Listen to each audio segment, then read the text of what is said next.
Psalm 41. I waited patiently for the Lord. He turned to me and heard my cry. It was King David who wrote the psalm. He was a man who knew a lot about learning to be patient in the midst of extreme hardship.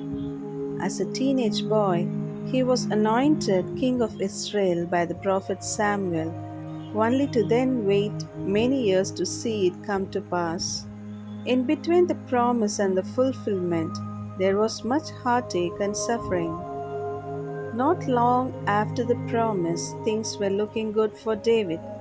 He slayed a giant named Goliath, married the king's daughter, and was a national hero in Israel.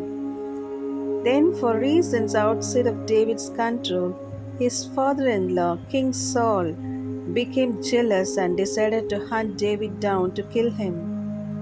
For many years, David was on the run, hiding in caves and hanging out with some of the most disreputable men of the day.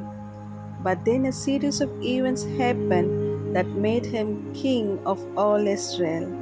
After much heartache and disappointment, David finally saw the fulfillment of God's promise that he would one day become king.